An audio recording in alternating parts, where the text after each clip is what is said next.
Well, we're out here in my backyard mini range for a minute. I'm going to demonstrate two types of shooting stances or body positions here, from the draw to the shots.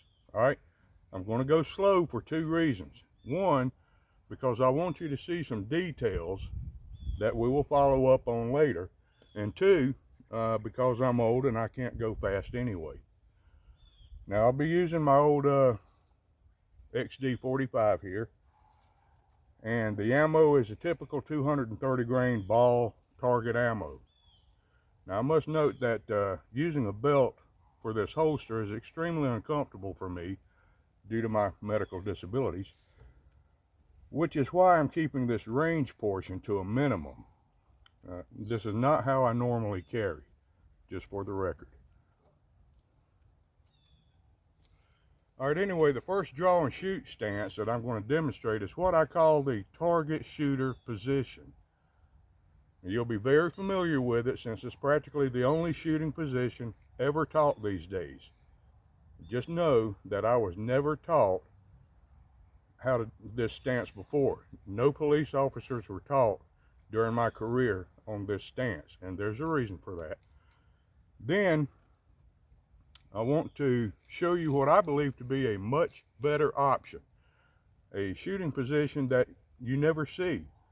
It's what I call the combat shooter technique, since it is specifically designed for close range combat / self-defense and nothing else. And by the way, both stances or body positions, if you want to call them that, will start off in the squared up isosceles type stance. But the combat shooter technique will transition, it will change. Okay?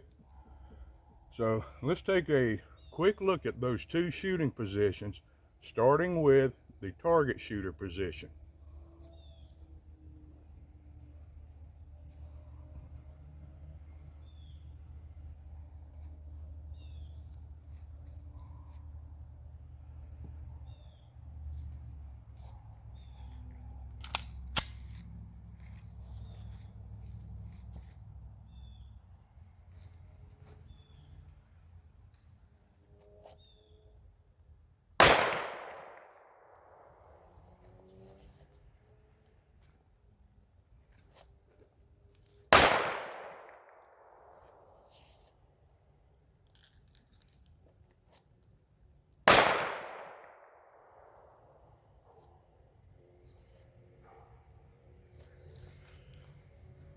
All right.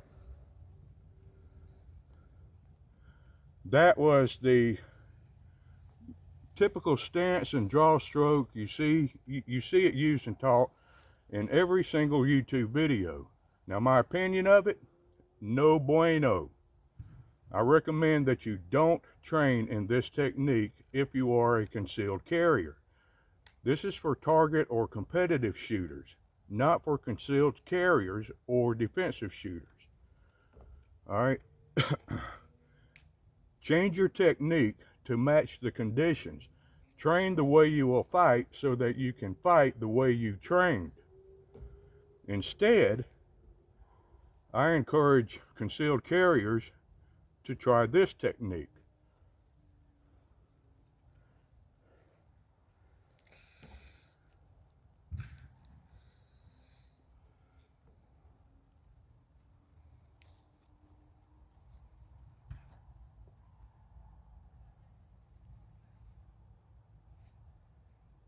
And I'm going to go slow.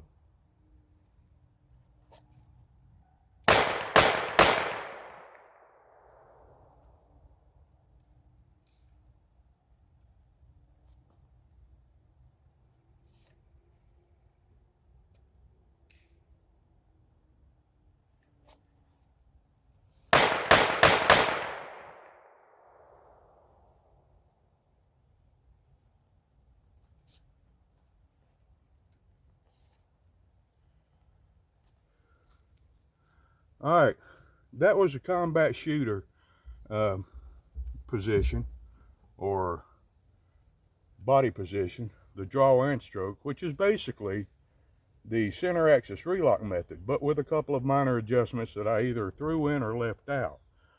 Now, oddly, this superior technique is never taught to concealed carriers. And quite frankly, I'm not sure if it's still taught to law enforcement anymore, although it has been proven to be an extremely effective in its intended purposes. Now, when I went through the course, it was limited only to active military spec ops and active law enforcement officers that had already attained certain training credentials. And I'm not sure that that's the case anymore. And, I'm not even sure if it's still being taught at all. Now, you saw that I started off in the same squared up isosceles type position, right? But as I noticed an attacker approaching, I quickly, and maybe I can demonstrate this, I quickly swing my strong side foot back while at the same time drawing. Now, swinging that foot back like that sharply blades my body as I'm drawing. That's important. Threat. Now I'm on it.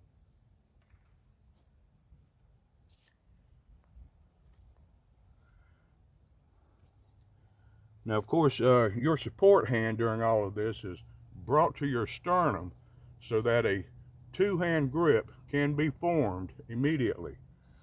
This very draw stroke and stance can be dry practiced in your room.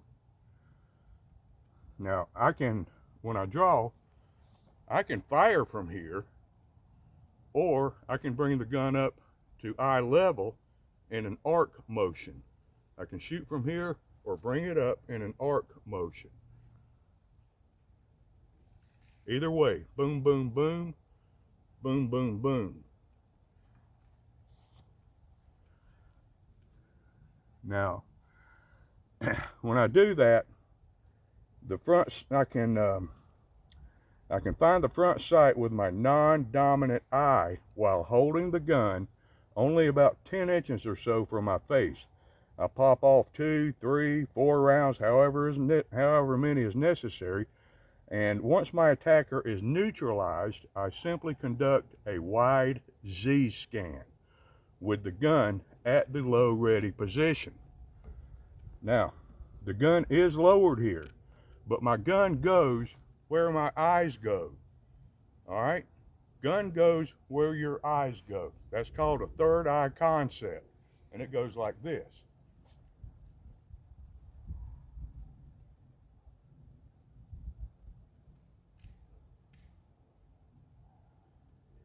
Okay? The gun is lowered. The threat pops up. Your gun comes up. That's all it is. Lower, threat, raised up.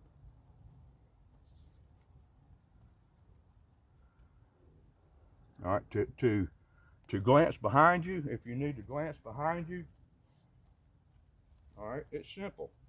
Pivot on one foot. Either that way or that way. That's all you have to do. You don't have to do this kind of thing back here. What the hell are you doing?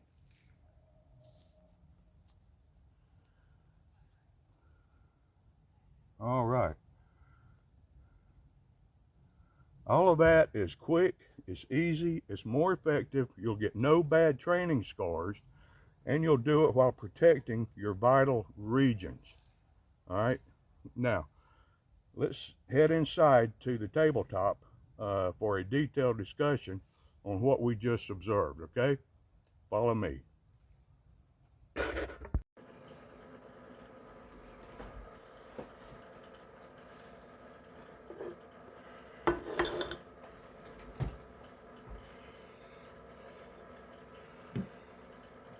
Okay, we're back at the tabletop. Please excuse the physical appearance.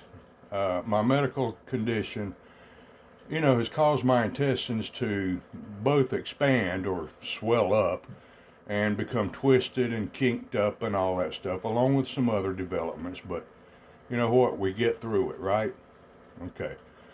But listen, Do you want to learn how to actually increase your chances of surviving a deadly force encounter? Are you ready to hear the truths about it? All right, well, then the first thing you need to do is to abandon about 90% of the current training you see out there, because they are teaching you competitive techniques, not defensive techniques. All right? Now listen, there is a huge difference, and some can cross over without a problem, but some cannot, and it can be very dangerous for the concealed carrier trying to incorporate some of those competitive techniques into use on the streets. Okay? Now, stance or body position, that can be very important. Look, your only concern during any deadly force situation will be protecting your body while stopping that threat. And so that is what you must train for. And there are techniques for this that have been proven to work very well for decades now, but are never taught because they're, well, just not popular. Well, I'm on a mission to change that, and I have just demonstrated one of those techniques out back. Speaking of which, while I'm at it, let me just say, on that combat shooter demonstration I gave, I really should have held that gun much closer into my face. I don't know why I didn't do it. But to be technically correct, it should have been much closer. Okay. But let's discuss those two defensive shooting techniques in detail. Now, well, those two shooting techniques that I just went over out there. Now, first I have to say that the most important action to take in any physical attack is to always move off of the X. Okay, you'll hear that expression a lot. Move off the X, get off the X. And when you do that, you want to try to move in a diagonal direction if possible instead of straight back. Okay, you want to move diagonally. Make your attacker have to change his direction. And that's in order to get out of his direct line of attack while you're heading for some type of cover. Now, I'm not speaking of taking a simple Simon sidestep to the left, like you see. I'm sure you've seen that in videos. People will draw and take a step to the left and fire, and then take a step back to the right. That's retarded. That's retarded. You're not accomplishing a thing on that.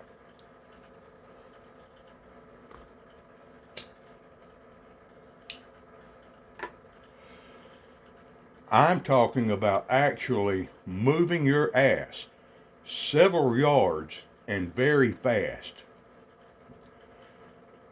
Getting off of that X, getting out of that direct line of attack, requires you to move and move quickly and far away. Look, moving gives you space. Space gives you time. And time gives you options.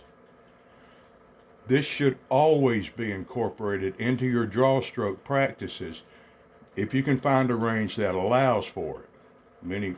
Most don't. But for today, I wanted to focus only on stance or body position and technique. So I did remain stationary for that. Not to mention the fact that I can't move like that anymore anyway, so.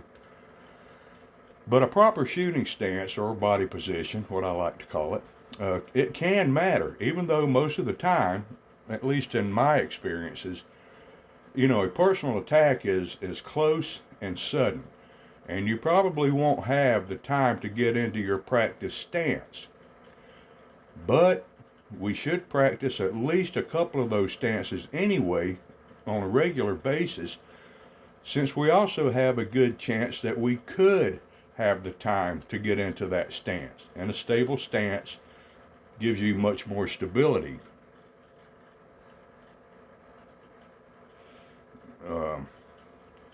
Let me pose a question.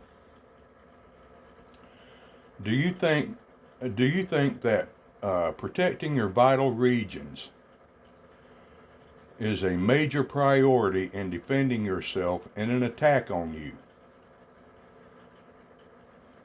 Well, is your practice stance, the one you practice and draw stroke along with that stance, is that doing that? A proper and correct shooting stance for the defensive shooter is one that affords the shooter not only the ultimate balance and stability, but also a solid platform for accurate shooting and mobility, while at the same time affording at least some measure of protecting your vital areas while reducing your overall profile to the attacker.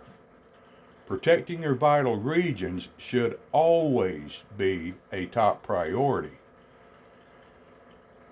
All right. I cannot keep this thing lit.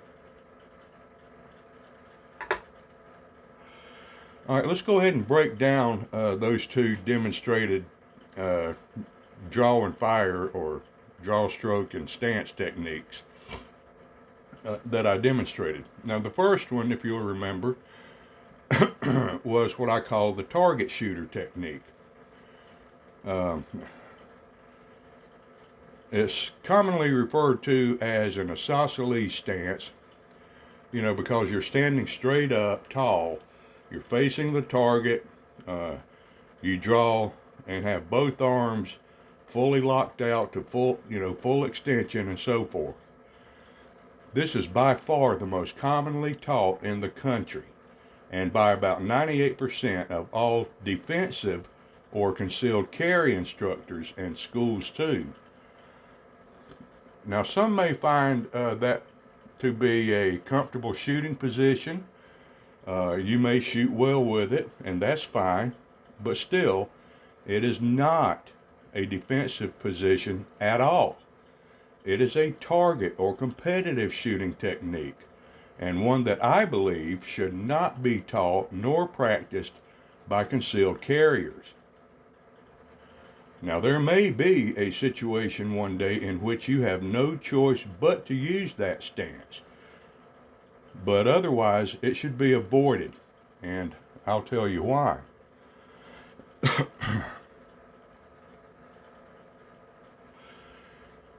Paper targets don't shoot at us, all right? And they don't come at us with a knife.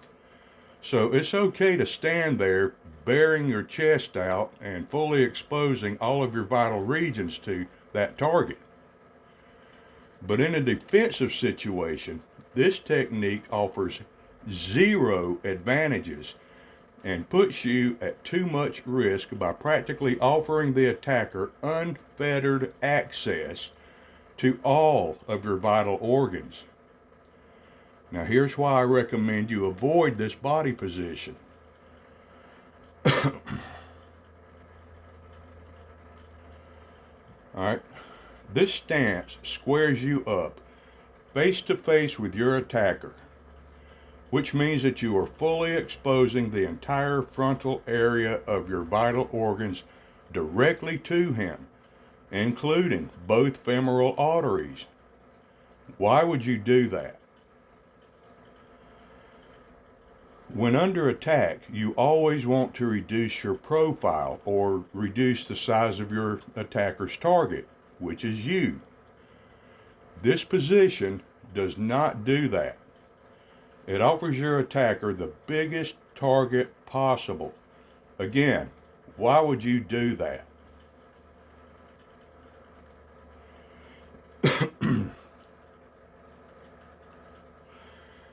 Now, whether you extend both arms fully or partially depends a lot on distance, okay? The vast majority of deadly force encounters for concealed carriers happens inside of 12 feet or so. Now, the FBI has always said 7 yards, but that's only for law enforcement officers shooting. Okay, that's stats for just law enforcement officer shootings. The FBI doesn't keep any count on civilian shootings. And law enforcement, now there's a difference. Cops are often put into situations that average citizens like you and me will never find ourselves in.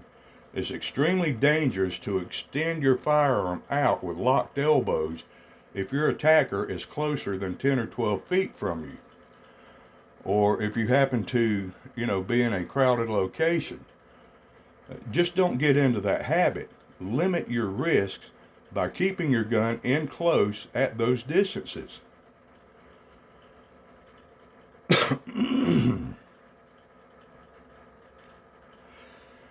All right, and this stance does not provide optimum balance.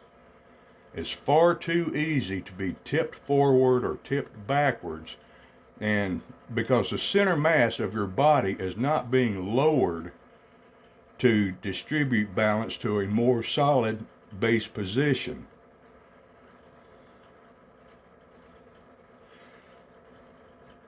Now, let me just throw this in here. The constant repetition of drawing, firing a shot, and then reholstering. Drawing, firing a shot, and reholstering. Over and over and over again throughout 50 or 100 rounds. That seems to be a very common standard of practice drills. And I'm sure you've seen that, and you may have even practiced it before. I understand the concept behind the drill. All right, which is to work on getting accurate first shots from the holster within a couple of seconds. Now, accurate first shots on target are hugely important, but don't draw and fire one shot, then automatically holster repeatedly. All right, that's building dangerous muscle memory. It's called training scars. And that will lead to an automatic response under extreme stress. This is not what you want to do. This 1 or 2 shots and then holster immediately, that practice was common among police agencies decades ago and was proven to be near fatal for many cops. Instead, draw and fire a random number of shots. Here's what I mean. Draw, fire 3 shots, then scan, wide Z scan, before holstering. All right, then draw again, fire 2 shots, scan and holster. Then draw again, fire, 3 shots again, scan and holster. Okay, random. That way you're building muscle memory on speed and accuracy, but you are interrupting any muscle memory building process as to the number of shots to fire and when to reholster, both of which must be situationally dependent, not automatic. Now, I'll publish another video soon dealing with the actual proper mechanics of a draw stroke, which should be incorporated in any draw from either an isosceles, a Weaver, or a Chapman stance that may use a full extension technique. All right, now let's talk about the combat shooter technique. Now, this is actually an advanced level shooting technique, and it may be a bit difficult for untrained shooters to grasp at first. It does take practice. Now, again, we're looking primarily at close distance attacks, usually inside of 12 to 15 feet, which most current data seems to indicate is the average distance in civilian self-defense altercations, although there is no real official data collected on this. Now, at these distances, it's generally best to keep the gun in close to you as opposed to, poking it out into the face of an attacker who can then take it from you or you could have a panicked bystander run into it on his, mad dash to safety. Now, depending on the distance involved and your specific situation, you can extend your arms out to what is called apogee, or full extension, if necessary, very quickly and very easily.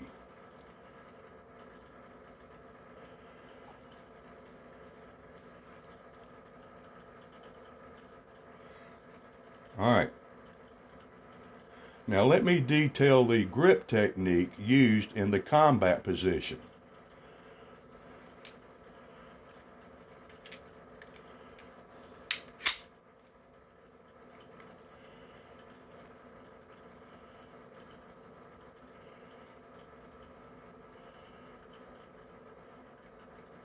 Okay. It greatly enhances an isometric tension in your grip, which is a sort of equal push-pull. You're pushing here and you're pushing here. Isometric tension, allowing for optimal retention and recoil control. It's extremely important here to keep both wrists as straight as possible in order to strengthen the isometric tension. Here's a wrong way to do it.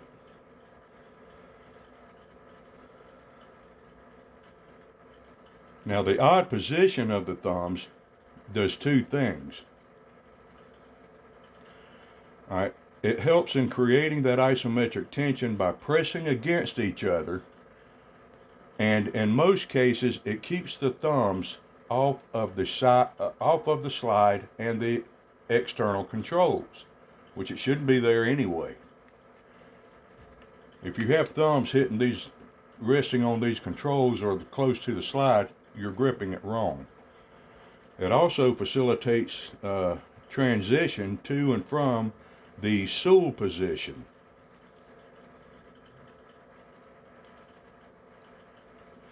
So you can go from stool to a firing position without disturbing the grip. Now again, this takes practice to get used to, but you'll quickly find yourself easily going straight to it in a short time. Now you'll notice that the gun is tilted slightly inward, somewhere less than a 45-degree angle, but never more. More than that can partially block some peripheral vision of your dominant eye. And this is a much more natural position for our forearms to be in when striking something, such as when we punch, as it lends significant strength. Now the front sight here, when you pull it up, the front sight automatically falls in front of your non-dominant eye.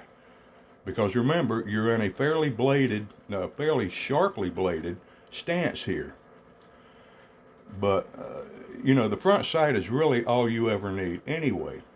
Your non-dominant eye will be able to clearly see that front sight while you soft focus on the attacker, which is something you will instinctively be doing anyway. At the same time, your dominant eye will be assisting in peripheral vision. Now, I know this sounds odd, but, just try it. I think you'll see that it poses no problems.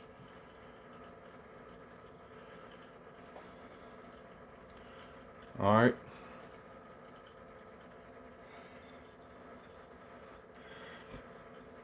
Because the gun here is so close to the face, ocular dominance is not a factor. The trick to completely eliminating any possible double images that you might have, normally encountered when keeping both eyes open and using sights, is by learning how much to turn your head. You want to turn your head away from the gun just enough so that the bridge of your nose will partially block the front sight from your dominant eye, but still preserve the peripheral vision. And it doesn't take much at all. It's very easy to do. But you must practice this. Again, in short time, it'll be automatic for you.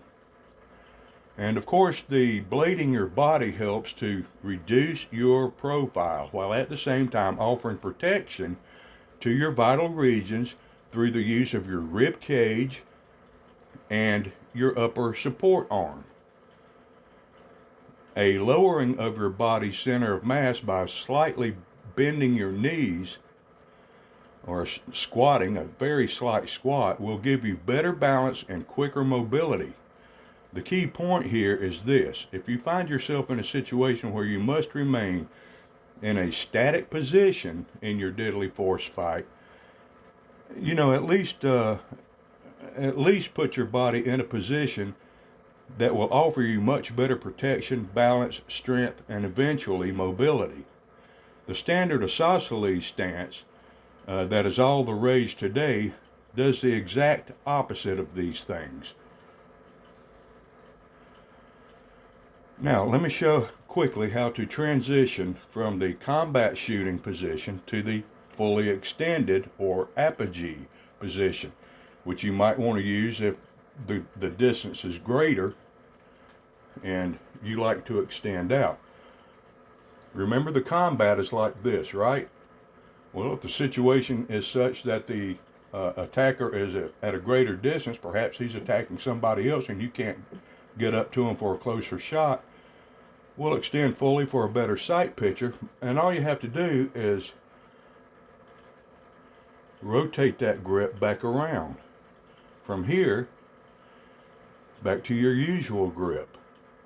You know, you're going to have to rotate your shoulders a little bit, and you won't be able to lock these arms out because you're still going to be in a bladed position.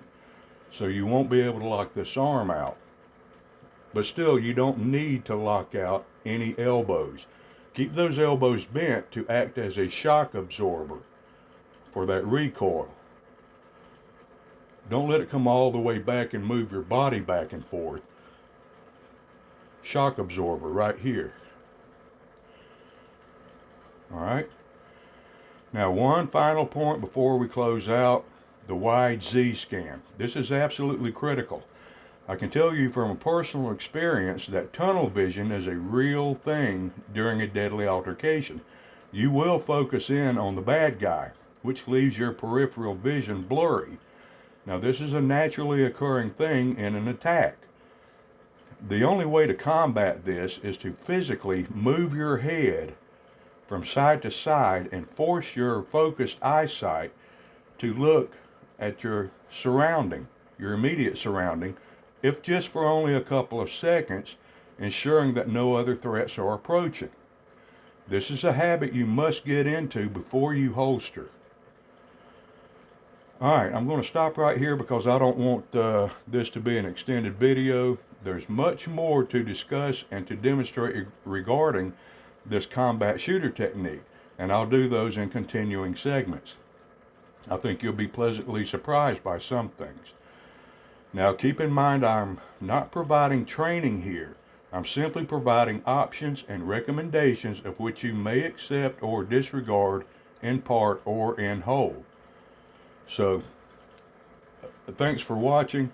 I'm Antonius, and I'll be shooting it straight again soon. Ciao.